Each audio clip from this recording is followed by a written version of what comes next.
Hey, folks. Hope you're doing well. More than halfway through the year. Can you imagine? Just flies by. I guess as you get older, time just isn't what it was when we were younger.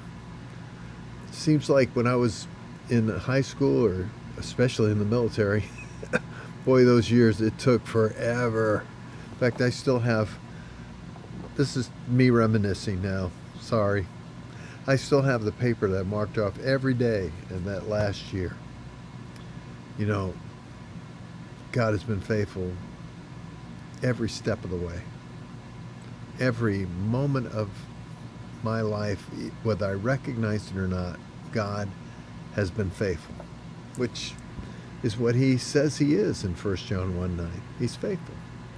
I want you to think, and it's just as we looked at Romans chapter 5 and verse 1, that we have been justified because of faith. We have peace. Now, we said that that could be either an indicative or a subjunctive, which doesn't mean a whole lot other than the fact that if it's subjunctive, it would be let us have peace.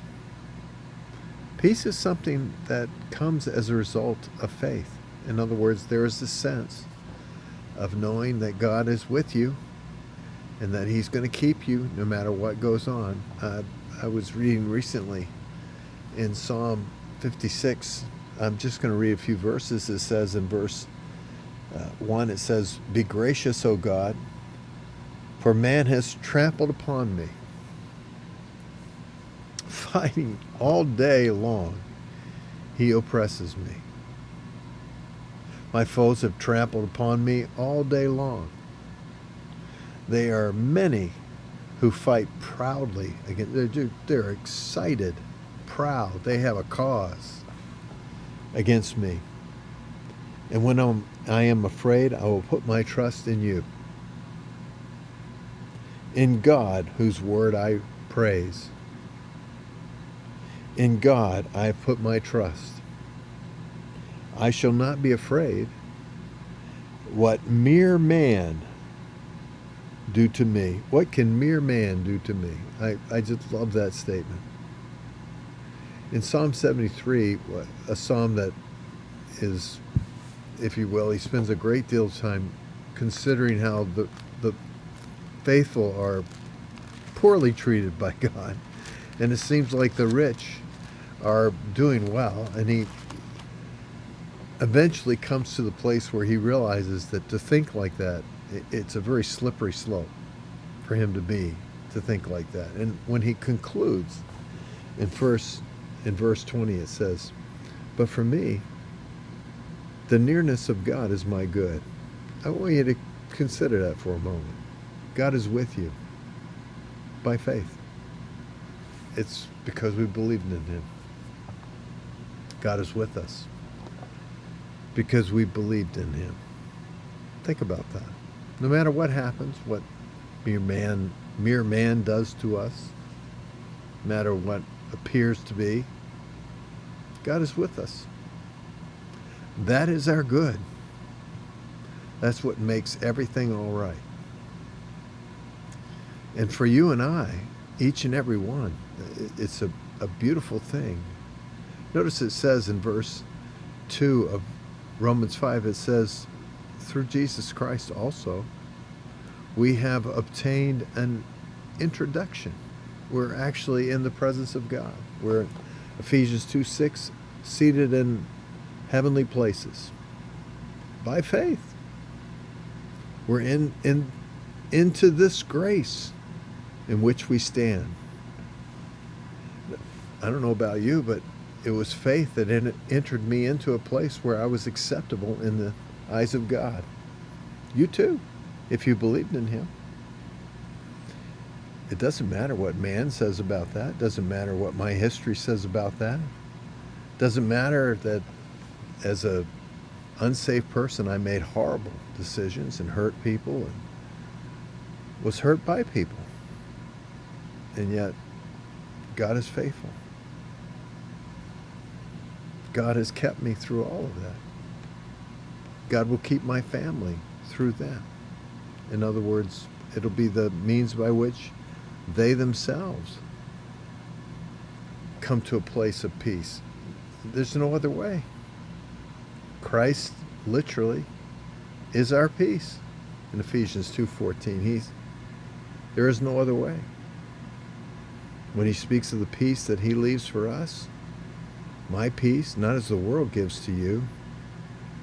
I think that's in John 14:27. I might be wrong. But the beauty is that we have peace with God through him. It all came in a moment of faith. And we continue to live in that faith, no matter what. I'm always amazed at the power that we give to people. Like, so what if they don't like what we do? Perhaps they don't like us. Maybe we are how can I say it, a living epistle that just insults them, that they hate the fact that we have what they have worked so hard to get, and it hasn't been recognized by God. I just don't. I'm amazed that people give up their peace based on what a human being, what a mere mortal, just another human being will do to them. I'm not saying that we don't have our ups and downs, or especially in marriage, two sinners under the same roof, and there aren't times. But when it comes down to it, if your happiness and peace and general welfare is based upon a person other than Christ, you're on shaky ground. Only Christ has proven that he can go through this life yet without sin, that he can be a faithful high priest, that he can come to us in our time of need in Hebrews 2 and verse 17 and on.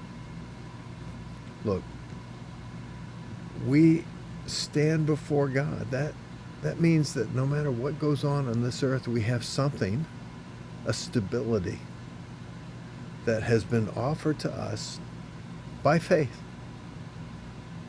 in Jesus Christ, into this grace. And we just stand. We don't deserve it. We stand. We receive this. It's been given to us. And notice this becomes our boast. Meaning that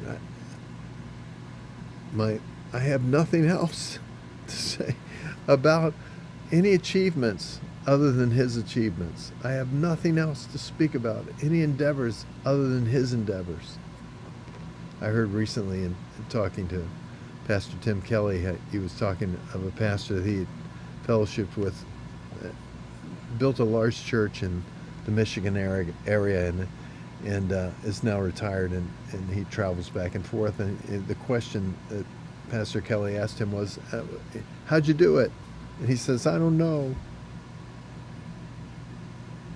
In other words, God did it. If we could do it, then it probably wouldn't be of any real kingdom value. Either it's God or it isn't. Your salvation is either gone or it's you. If it's you or me, we're in trouble. I don't know about you, but this peace allows me to be around people that are making poor decisions and understand that God works through those decisions. He takes the evil and he turns it into good. He makes a good thing happen as a result of evil intent. I don't know how in Genesis 50 and verse 20 I could live in this world and not understand that. It would be so depressing to live in this world and not realize that.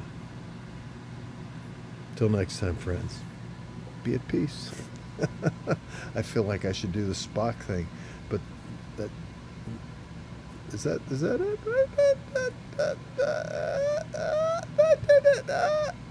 Till next time, God bless you.